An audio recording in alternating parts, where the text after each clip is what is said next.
Welcome to Ancient Chronicles AI. Here, we cross the line between what is known and what is denied, stepping into Greek mythology hidden secrets. Chapter 1, The Lost Prologue of Olympus, uncovers the forgotten creation myth predating Hesiod, describing a primordial pact between chaos, Nyx, and an unnamed force erased from all surviving texts. Before the first Titan stirred, before Gaia opened her eyes, before even time dared to take its first breath, there was only the trembling vastness of chaos. Chaos was not emptiness, but potential, a swirling, formless sea of beginnings waiting for a hand to shape them.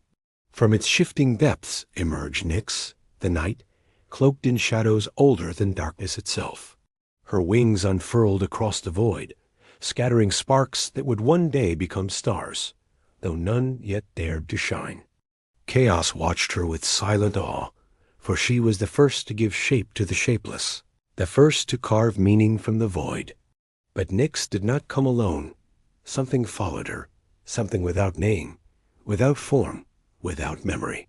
The ancients whispered that this presence was the first secret of the cosmos, a force so vast that even the gods feared to speak of it. It moved like a thought half-formed, a whisper drifting through the void, shaping and unshaping itself with every breath. Chaos recoiled from it, Nyx embraced it, and together the three formed a pact that would birth the world. Chaos offered its boundless potential, Nyx offered her veil of shadow to cradle creation, and the unnamed force offered the spark that would ignite existence. From their union came the first pulse of reality, a tremor that rippled outward, weaving the fabric of the cosmos. Stars flared into being, galaxies spiraled like newborn dancers, and the first gods stirred within the womb of the universe.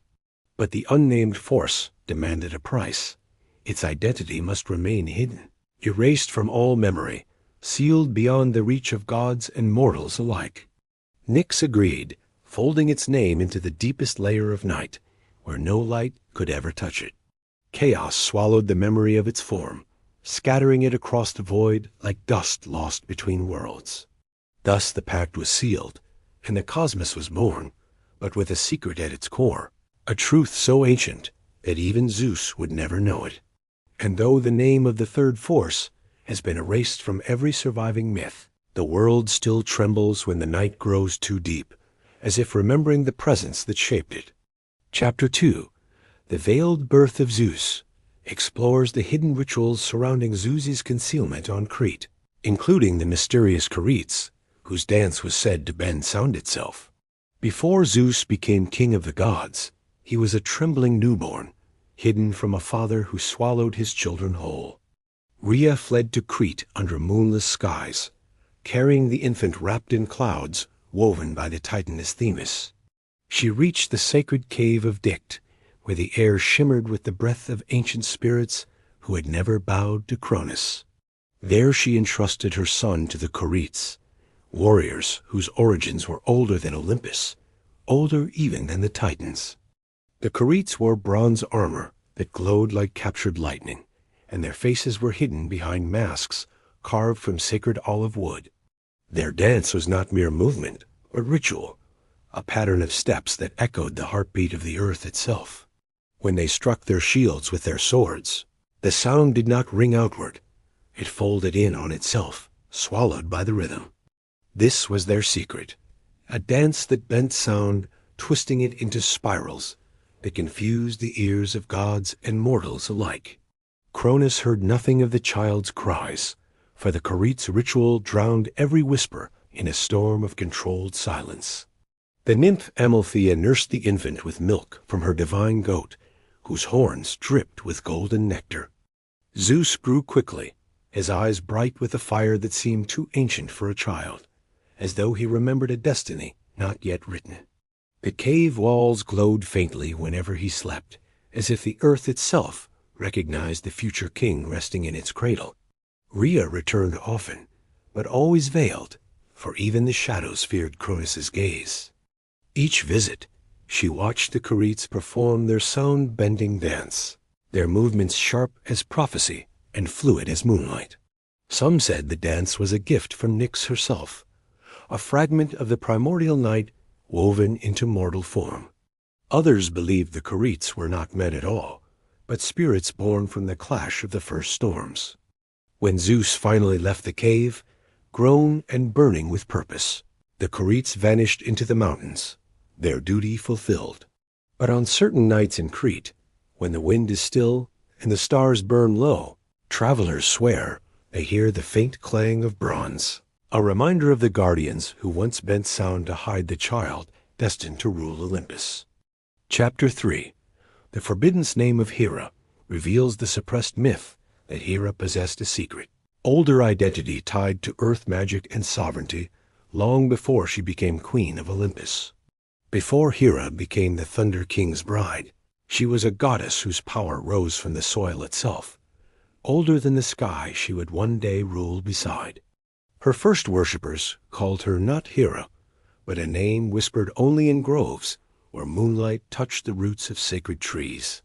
That name has been lost, not forgotten, but deliberately erased, sealed behind rituals the Olympians swore never to speak again. In those early days, she walked the earth barefoot, each step causing flowers to bloom and rivers to shift their course in reverence. She was the sovereign of life's cycles, the keeper of birth and decay, the silent judge of oaths sworn beneath the open sky. Mortals feared her not for wrath, but for truth, for she saw through every lie as easily as one sees through still water. Her temples were carved into hillsides, their entrances hidden behind curtains of ivy that moved even when the wind was still. Priestesses tended her altars in silence, communicating through gestures and the rustle of leaves, for Hera's ancient rites forbade spoken words. They believed her power flowed from the earth's deep heart, a pulse older than the Titans, older even than chaos's first tremor. When Zeus rose to challenge Cronus, he sought Hera not as a bride, but as a force, a sovereign whose blessing could bind the world to his rule. But Hera refused him, for she knew the sky's ambition and the storms that followed in its wake. Only after the Titanomachi, when the earth lay wounded and the old rites were fading, did she accept the mantle of queen. To join Olympus, she surrendered her forbidden name, burying it beneath Mount Ida in a ritual that shook the roots of the world. The priestesses wept as the earth swallowed the last echo of her ancient identity, for they knew a chapter of creation had closed forever. From that day on, Hera became the goddess of marriage, sovereignty, and divine order, but the earth magic she once wielded never fully faded. In rare moments of silence, when storms gather but thunder does not speak, the ground still trembles with the memory of her forgotten name. And those who listen closely swear they can hear it, a whisper rising from the soil, reminding the world that Hera was a queen long before Olympus crowned her. Chapter 4. The Titan's Hidden Archive investigates a lost chamber in Mount Othrys where the Titans stored prophecies, including one predicting their own downfall. Long before Zeus raised his thunderbolt, the Titans ruled from Mount Othrys, their power carved into the bones of the world. Deep within the mountain, hidden behind layers of stone that shifted like sleeping giants, lay a chamber known only to the eldest among them. They called it the Archive, though no mortal scribe ever touched its walls, and no Olympian ever learned its true purpose. The chamber was carved not by hands, but by will, a hollowed heart of the mountain shaped by divine thought alone. Its walls shimmered with veins of gold-flecked crystal, each one pulsing faintly like a heartbeat, echoing from the dawn of creation. Here the Titans stored their prophecies, etched not in words, but in living light that twisted and coiled like serpents of fire. Each prophecy was a fragment of fate, captured in a moment of cosmic clarity and sealed within the crystal veins. Some glowed with gentle radiance, foretelling harvests, storms, and the rise of mortal kingdoms. Others burned with violent intensity, warning of wars between gods, the shattering of mountains, and the unmaking of stars. But one prophecy, the darkest, the deepest, was hidden behind a wall of obsidian that only Cronus dared approach. It pulsed with a cold silver light, as though the future it held was already mourning itself. The prophecy revealed a child born of his own blood who would rise against him, wielding a power the Titans could not withstand. Cronus read it once, and the mountain trembled with his rage, sending avalanches crashing down its slopes. He tried to erase the prophecy, but the crystal resisted, for fate cannot be unmade by the hands of those it condemns. In desperation, he swallowed his children, believing he could devour destiny itself and silence the archive's warning. But the chamber continued to pulse, whispering its truth through the stone, waiting for the day the prophecy would unfold. When the Titanomachi erupted, the archive shook with every clash, its prophecies flaring like dying stars. And when the Titans fell, the chamber sealed itself, the crystal veins dimming, the obsidian wall cracking like a final sigh. Some say the archive still lies beneath Othrys, its prophecies dormant, but not dead, waiting for the next age of gods to awaken them. Chapter 5. The Serpent of Delphi uncovers the truth behind Python's death and the secret pact Apollo made to inherit the oracle's power, a pact that demanded a sacrifice never recorded. Before Apollo's golden chariot ever touched the slopes of Parnassus, the sanctuary of Delphi belonged to the earth, and the earth belonged to Python. Python was no mere serpent, but a primordial guardian born from the last breath of Gaia's ancient dreams. Its coils encircled the sacred spring, its scales shimmering with the colors of shifting prophecy, each hue a future waiting to unfold.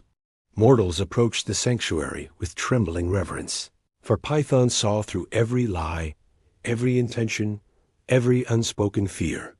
But when Apollo sought a throne of his own, he looked to Delphi, the navel of the world, the place where truth rose like steam from the earth. He descended with his bow of silver light, his arrows singing with the purity of divine ambition. Python rose to meet him, its roar shaking the mountain, its breath thick with visions of futures Apollo refused to accept. Their battle split the earth, sending fissures racing across the slopes like lightning trapped beneath stone. When Apollo's final arrow struck, Python's death cry echoed through the underworld, a sound so ancient that even Hades paused to listen. But victory did not grant Apollo the oracle, for the power of Delphi was bound to the earth, and the earth did not yield so easily. As Python's body dissolved into mist, Gaia appeared in a form woven from roots, stone, and sorrow. She warned Apollo that prophecy was not a prize to be claimed, but a burden to be earned. To inherit Delphi, he must make a pact, one that would bind him to the sanctuary as tightly as Python had been. Apollo agreed, though he did not yet understand the cost. Gaia demanded a sacrifice, not blood, but memory, a piece of Apollo's own divine essence, stripped from him and buried beneath the sacred spring. He felt the loss like a wound that could never heal, a hollow space where a fragment of his godhood once burned. Only then did the oracle open to him, its vapors rising in spirals that whispered truths too heavy for mortal tongues. The Pythia took her seat, trembling as the first visions surged through her, guided by a power that was no longer entirely Apollo's. From that day on, the god of light carried a shadow within him, the echo of the serpent he had slain and the price he had paid to wear its crown. And on certain nights, when the moon hangs low over Delphi, the steam rising from the spring curls into the shape of a serpent, as if Python still watches, reminding the world that prophecy never truly dies, it only changes its voice. Chapter 6. The Labyrinth's Second Heart explores the lesser-known inner labyrinth beneath Knossos, said to house a creature older and more dangerous than the Minotaur. Long before Daedalus carved the twisting corridors of the labyrinth, the earth beneath Knossos already pulsed with an ancient, restless heartbeat. The Minotaur was merely the guardian of the outer maze, a beast placed there to distract mortals from the deeper truth hidden below. For beneath the first labyrinth lay a second, older one, carved not by human hands, but by the slow, grinding will of the earth itself. The Minoans called it the Second Heart, though no priest dared speak the name aloud after sunset. Its passages were narrow and cold, lined with stone that seemed to breathe, expanding and contracting like the ribs of a sleeping titan. Daedalus discovered it by accident, following a draft of air that smelled of ancient rain and something far more primal. He descended with a torch, but the flame dimmed the deeper he went, as though the darkness itself was feeding on its light. At the center of the second heart, he found a chamber so vast it swallowed sound, leaving only the echo of his own heartbeat. There, chained by roots older than the olive trees of Crete, lay a creature whose form defied shape, shifting, flickering, refusing to be understood. Some days it appeared serpentine, coiled like a storm waiting to strike. Other days it resembled a shadow with too many limbs and no face at all. The Minoan priests believed it was a remnant of the age before gods, a fragment of the chaos that once roamed freely across the newborn earth. They bound it with rituals carved into the stone, symbols that glowed faintly whenever the creature stirred in its sleep. The Minotaur, fierce as he was, served only as a sentinel, a warning, a distraction, a living barrier to keep mortals from wandering too deep. When Theseus slew the Minotaur, the priests did not rejoice. They trembled, for the outer guardian had fallen, and the second heart was now exposed. Daedalus fled Crete, not because of Minos's wrath, but because he feared what would awaken when the inner labyrinth no longer had a protector. Some say the creature broke its ancient chains the night Knossos burned, its roar shaking the island and sending waves crashing against the shore. Others claim it still sleeps beneath the ruins, dreaming of the age when the world was young and unshaped, waiting for the moment it can rise again. And on certain nights, when the moon hangs low over Crete, the ground trembles softly, as if the second heart is beating once more. Chapter 7. The Silent Oath of Athena reveals the hidden vow that bound Athena to eternal virginity, and the cosmic consequence if she ever broke it. Before Athena sprang fully formed from Zeus's head, she belonged to no god, no realm, no destiny but her own. She was born in a flash of blinding clarity, a mind sharpened into divine form, a spirit forged from pure thought and unyielding purpose. The moment her feet touched Olympus, the world trembled, not in fear, but in recognition. For Athena carried within her a spark of the unnamed force that once walked beside Chaos and Nyx, a fragment of creation's first intellect. The gods sensed it immediately, a quiet power that neither storm nor sea could command. To protect that power, and to prevent it from reshaping the cosmos, the fates approached her on the night of her birth. They wove a vow from threads of starlight and shadow, binding it around her like an invisible mantle. This was the silent oath, a promise spoken without words, sealed without ritual, understood without explanation. The vow declared that Athena's essence must remain undivided, untouched by the bonds that tie one soul to another. For if her divine intellect ever merged with another's, even in the gentlest of ways, the balance of Olympus would fracture. Her wisdom would amplify the other's power beyond measure, creating a force capable of rewriting the laws that governed gods and mortals alike. Athena accepted the vow not out of fear, but out of clarity. She saw the branching futures, the fragile threads that held the world together. She knew that her independence was not a limitation, but a safeguard woven into the architecture of existence. From that day forward, she walked the world as a solitary flame, bright enough to illuminate kingdoms, yet disciplined enough not to burn them. Her temples became sanctuaries of thought, strategy, and justice, places where minds sharpened themselves in her reflection. Mortals revered her not as a distant goddess, but as a guardian of reason, a protector of clarity, a champion of self-mastery. Yet the silent oath remained, humming beneath her armor like a heartbeat she never spoke of. And though she never broke it, the cosmos itself seemed to hold its breath whenever she forged a bond of loyalty or affection, as if remembering the ancient warning that even the slightest shift in Athena's heart could tilt the balance of the world. Chapter 8. The Shadow of Dionysus examines the god's forgotten first incarnation. a darker, more primal deity whose rites were banned by early Olympians. Before Dionysus became the laughing god of wine and ecstasy, he walked the world in a form far older, far wilder, and far less forgiving. The ancients called this first incarnation Zagreus, a name whispered only in caves where torchlight trembled against damp stone. He was born not from joy, but from the raw pulse of nature, the thrum of roots, the howl of beasts, the hunger of the earth itself. His eyes glowed like embers buried beneath ash, and wherever he stepped, vines twisted upward as if desperate to touch him. Mortals feared him, for he brought not celebration but frenzy, a divine madness that stripped away the masked civilization. His rites were held in forests where no path existed, led by women who danced until their feet bled and their voices cracked the night. They called him the twice-born, not for his later rebirth, but because his spirit seemed to flicker between worlds, half in shadow, half in flame.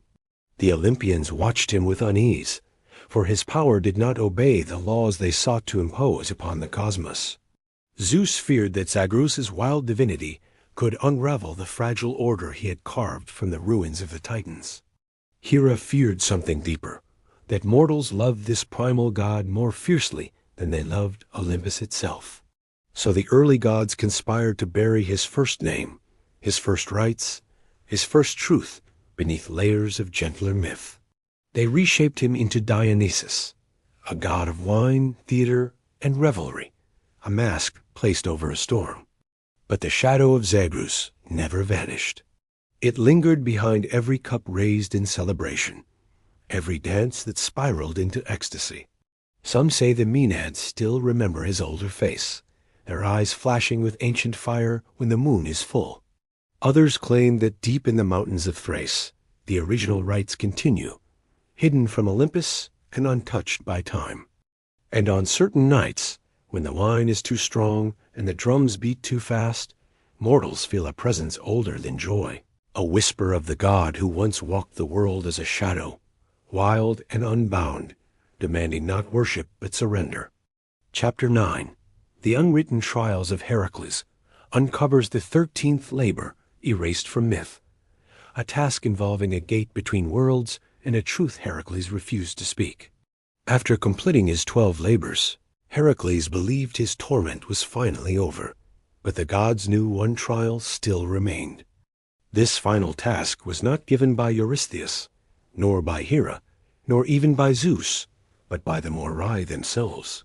They summoned Heracles in a dream woven from starlight and shadow, a dream so vivid he awoke with the taste of iron on his tongue. In the dream, the fates revealed a gate hidden beneath the earth, older than Tartarus, older than the Titans, older even than chaos's first breath. They called it the Gate of the Between, a threshold where the living and the dead, the real and the unreal, touched for a single heartbeat. Heracles was commanded to enter it, not to retrieve a beast, nor to slay a monster, but to witness a truth no mortal was meant to see. He descended into a cavern beneath the ruins of an ancient shrine, guided only by the faint glow of threads the fates had left behind. The deeper he walked, the colder the air became, until even his divine strength felt small against the weight of the darkness. At the center of the cavern stood the gate, a circle of stone suspended in midair, spinning slowly like a wheel turned by invisible hands.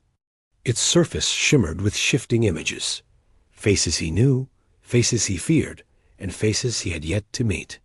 When he stepped through, the world dissolved into a vast plain of silver mist, where time moved like a river, flowing in every direction at once. There he saw the truth the gods had hidden, a vision of himself not as a hero, but as a force destined to reshape the order of Olympus. He saw the moment of his own death, the fire that would consume him, and the divinity that would rise from his ashes. He saw the gods trembling, not from anger, but from fear, fear of what he would become once freed from mortal flesh. And he saw a shadow behind the gods, a presence older than Olympus, watching him with eyes that held the memory of creation. The vision shattered him, not with terror, but with understanding, a clarity so sharp it cut deeper than any blade. When he returned through the gate, the cavern shook, and the stone circle cracked, sealing itself forever. Heracles emerged into the world changed, silent, carrying a truth he refused to speak even under threat of death. The gods erased all mention of the 13th labor, fearing that mortals would seek the gate and unravel the fragile threads of fate. But sometimes, when the wind passes through ancient ruins, it carries a whisper, a reminder that Heracles once walked between worlds and returned with a secret that even Olympus could not bear. Chapter 10, The Lost City of the Nereids, describes a submerged sanctuary where sea nymphs guarded a relic capable of calming or destroying storms. Far beneath the sunlit waves of the Aegean lies a city no mortal map has ever marked, a sanctuary carved from coral and moon-pale stone. The Nereids called it Thalasara, the hidden deep, a place where the sea's oldest secrets drifted like silent currents between its halls. Its towers rose like frozen waves, spiraling upward toward a surface they had not touched in 1,000 years. Bioluminescent vines wrapped the walls, glowing softly with the memories of tides long vanished from the world above. Here the sea nymphs guarded a relic older than Poseidon's trident, a sphere of living water that pulsed with the heartbeat of the ocean. They called it the Thalassian core, a fragment of the first storm that ever raged across the newborn world.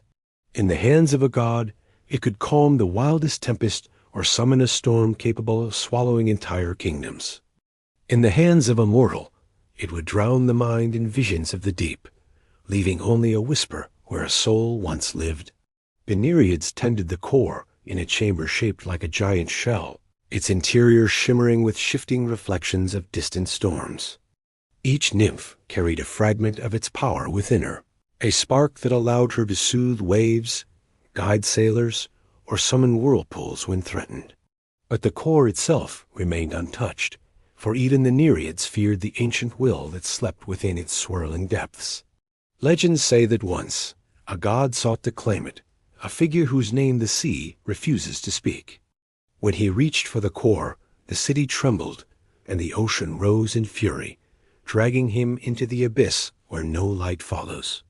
After that day, the Nereids sealed Thalasara behind a veil of enchanted currents, a shifting maze of tides that confounded even Poseidon's gaze. Yet the relic continued to pulse, its rhythm echoing through the deep, stirring storms whenever the world above forgot to respect the sea. Some sailors claim that during violent tempests, they glimpse pale figures beneath the waves, guiding the storm's fury away from doomed ships. Others swear they have seen the city itself, glowing faintly in the depths like a dream half remembered.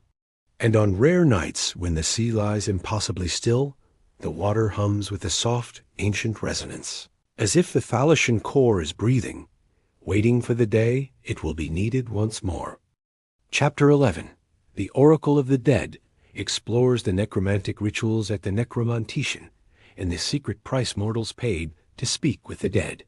At the edge of the river Acheron, where mist clings to the earth like a second skin, stood the Necromantician, the Oracle of the Dead. It was not a temple of marble and sunlight, but a fortress of shadow, carved into the bones of the earth itself. Mortals who entered did so with trembling hearts, for they sought not prophecy from the gods, but whispers from those who had crossed the final threshold.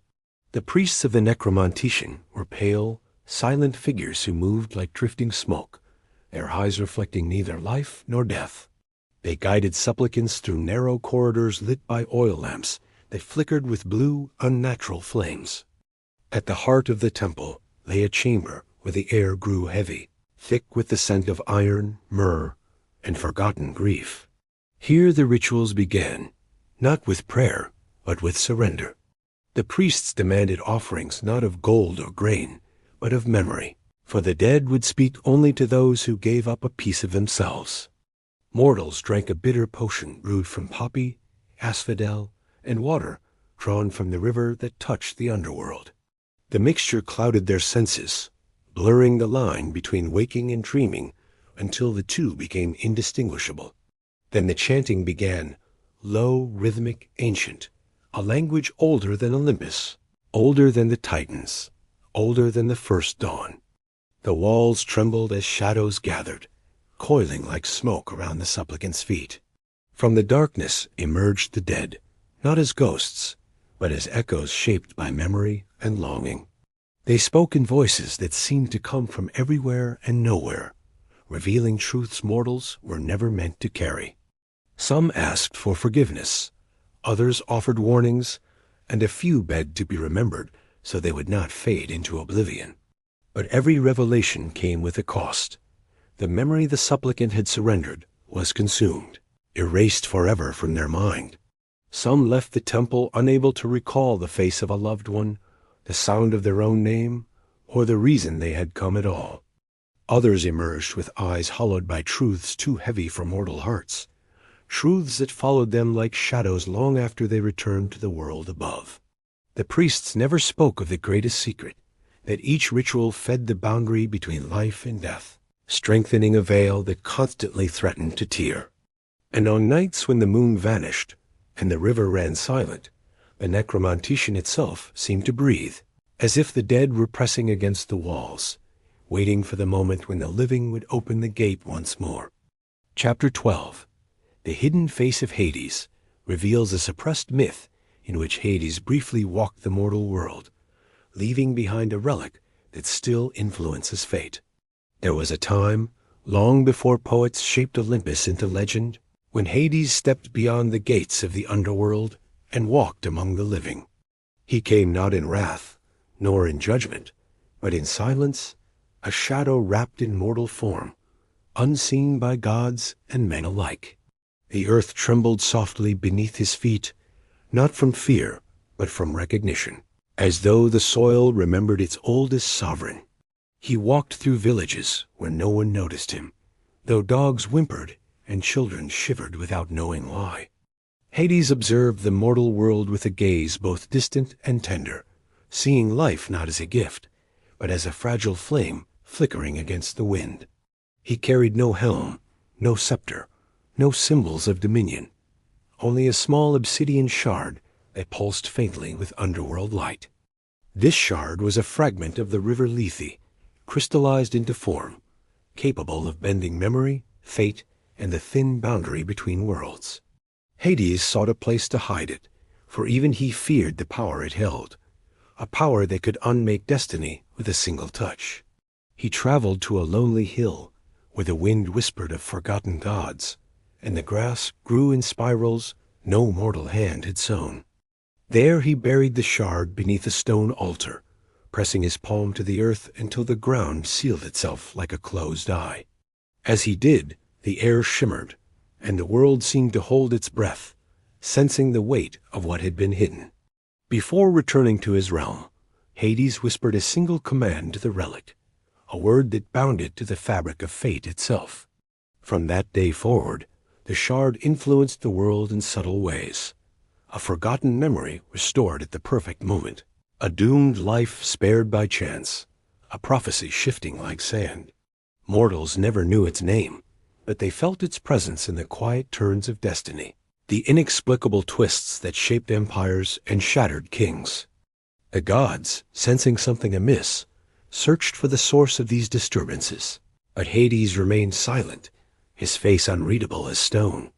Only the fates understood, and even they tread carefully around the relic's influence, for it touched threads they themselves had woven. Some say the shard still lies beneath that ancient hill, pulsing softly whenever fate hesitates, guiding the world with a whisper from the god who rarely speaks. And on nights when the veil between realms thins, the wind carries a chill that feels like a presence watching from beneath the earth, a reminder that Hades once walked among the living and left behind a piece of the underworld that still shapes the destiny of all. Chapter 13. The Winged Library of Hermes uncovers a floating archive of forbidden knowledge, guarded by wind spirits and accessible only during rare celestial alignments. Long before mortals carved their first letters into clay, Hermes gathered the world's untamed knowledge and hid it where no hand could grasp it. He built not a temple, nor a vault, but a library woven from wind, a drifting sanctuary that moved with the breath of the sky. The gods called it the winged library, though it had no walls, no doors, no shelves, only scrolls of air that shimmered like silver feathers. It floated high above the world, invisible to mortals, drifting between clouds like a wandering thought. Each scroll contained a secret too dangerous for Olympus to keep, forgotten spells, lost histories, prophecies that even the fates refused to weave. Hermes entrusted its guardianship to the anemoi, the wind spirits, who circled the library in endless spirals of whispering air. They spoke in gusts and breezes, their voices carrying fragments of truths that could topple kingdoms or reshape the heavens. The library could only be reached during rare celestial alignments, when the stars formed a pattern resembling a wing unfurled across the night sky. In those moments, a staircase of wind appeared, a swirling path that rose from the earth like a living cyclone. Hermes alone could walk it without fear, his sandals glowing with the light of stolen dawns. Mortals who attempted the ascent found themselves lifted, spun, and gently returned to the ground, their memories blurred like dreams at sunrise. But once, a mortal scholar named Asterion reached the first step, guided by a star that flickered with unnatural insistence. The anemoi tested him with riddles carried on shifting winds, questions that changed shape with every breath he took. He answered not with certainty, but with curiosity, and the winds parted, granting him passage. Inside the library, he saw scrolls that unfurled themselves, revealing truths about gods, mortals, and the fragile thread that bound them. One scroll showed the birth of a future god. Another revealed the downfall of a kingdom not yet founded. But the final scroll he touched dissolved into light, whispering a secret so heavy that his heart nearly stopped. Hermes appeared beside him, placing a hand on his shoulder, his eyes filled with both pride and sorrow. The god erased the scholar's memory of the secret, leaving only a faint echo, a spark of inspiration that would guide his descendants for generations. When the alignment ended, the library vanished into the sky, its scrolls fluttering like birds returning to the heavens. And though no mortal has reached it since, the winds still carry faint whispers of its knowledge, reminding the world that Hermes keeps his greatest truths not hidden, but moving, always just beyond reach. Chapter 14, The Secret War of the Muses, describes a forgotten conflict in which the Muses battled a rival pantheon of dark inspiration, shaping the future of art and prophecy. Before poets sang of Olympian sculptors carved gods from marble, the Muses ruled the realm of inspiration with gentle, luminous hands. Their voices shaped the first songs, their breath stirred the first stories, and their footsteps traced the rhythm of the world's earliest dances. But in the shadows beyond Mount Helicon dwelled another pantheon, beings born not from harmony, but from the fractures of creation. They were called the Keres of thought, spirits of corrupted inspiration, feeding on despair, obsession, and the hunger for forbidden knowledge. Where the Muses brought clarity, the Keres brought distortion. Where the Muses offered beauty, the Keres whispered ruin. Their influence seeped into the dreams of mortals, twisting creativity into madness, turning vision into torment. The Muses sensed the growing darkness and gathered beneath the moonlit springs of Hippocrene, their reflections trembling in the water. Calliope spoke first, her voice steady as prophecy, declaring that the realm of inspiration must be defended, or the world would drown in chaos. Clio unfurled scrolls of forgotten history, revealing that this was not the first time the Keres had risen, nor the first time they had been defeated. Erato wept softly, for she felt the corruption spreading through the hearts of lovers and poets, turning passion into obsession. The Muses formed a circle, their hands linked, their powers weaving together like threads of starlight. From their unity rose a radiant sphere, a beacon of pure inspiration that illuminated the hidden paths between worlds. The Keres answered with a storm of shadows, their forms shifting like inks spilled across the sky. The battle that followed was silent, for it was fought not in the mortal world, but in the realm of thought, where sound itself bowed to meaning. The Muses unleashed visions of beauty so profound that the shadows recoiled, their forms unraveling beneath the weight of truth. But the Keres struck back with nightmares, illusions that clawed at the edges of sanity, threatening to tear the Muses' harmony apart. Terpsichore danced through the darkness, her movements slicing through corruption like blades of light. Melpomene faced the Keres of tragedy, her sorrow so pure it shattered their twisted imitations of grief. Thalia laughed, a sound so bright it burned away despair, leaving only clarity in its wake. At last, Urania lifted her gaze to the heavens, calling upon the constellations to seal the rift between the two pantheons. Stars shifted, forming a celestial barrier that trapped the Keres in a realm where their whispers could no longer reach mortal minds. The Muses emerged victorious, but forever changed, for they had glimpsed the darkness that lurked behind every spark of inspiration. To protect the world, they vowed to guide mortals gently, offering brilliance without madness, passion without ruin. Yet the Keres were not destroyed, only sealed, their shadows lingering at the edges of forgotten dreams. And sometimes, when a poet writes a line too heavy for their heart, or an artist sees a vision too dark for their canvas, the Muses whisper softly, reminding them that inspiration is a battlefield, and they are not fighting it alone.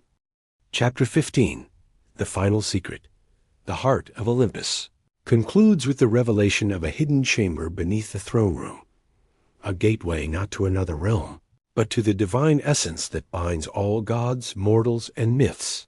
Beneath the marble floors of Olympus, deeper than the roots of the mountain, and older than the thrones that crowned the gods, lay a chamber no deity dared to name. It was not carved by hands nor shaped by will, but formed in the first moment the world realized it existed. The gods called it the heart, though none had ever seen it, for Zeus forbade even whispers of its presence. Yet the mountain remembered, and in rare tremors it hummed with a pulse that echoed through the halls like a distant heartbeat.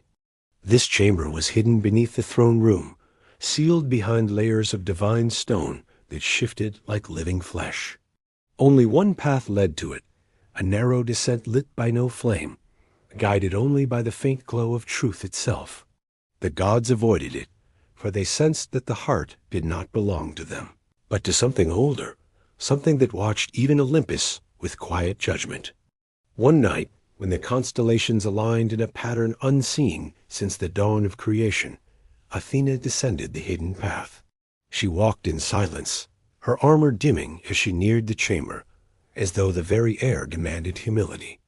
At the threshold, she felt the weight of countless myths pressing against her, each one a thread woven into the tapestry of existence.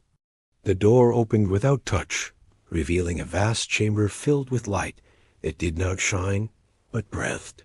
At its center floated a sphere of shifting radiance, not fire, not water, not air, but pure essence, the raw substance from which gods and mortals alike were shaped. It pulsed with memories of creation, chaos's first tremor, Nyx's unfolding wings, the unnamed force that whispered the cosmos into being. Athena realized then that the heart was not a relic, but a witness, a living archive of every myth, every fate, every choice ever made. She saw visions swirling within it, Zeus rising, Titans falling, heroes walking paths carved by destiny and defiance. She saw futures branching like rivers, some bright, some dark, all connected by the same luminous thread. And she understood the truth the gods had long feared, that Olympus did not rule the world. It merely echoed the will of the heart. The chamber trembled as if acknowledging her realization, its light wrapping around her like a silent greeting. Athena bowed her head, not in worship, but in respect, for she knew she stood before the source of all stories. When she returned to the throne room, the mountain grew still, as though the heart had closed its eye once more. She spoke nothing of what she had seen, for some truths are too vast for words, too sacred for even gods to share. But from that day on, her gaze carried a depth the others could not name, a quiet understanding that every myth, every life, every destiny was bound by the same unseen pulse. And though the heart of Olympus remains hidden, its rhythm echoes through the world in every legend told, every prophecy spoken, every dream that stirs the human soul. For the final secret is this: the divine essence does not belong to the gods alone. It binds all beings, mortal and immortal, in a single, endless story. If you enjoyed this journey into the unknown, make sure to like the video, subscribe to the channel, and hit the bell so you never miss what comes next. Until then, stay curious, stay aware, and keep searching the shadows. Take care.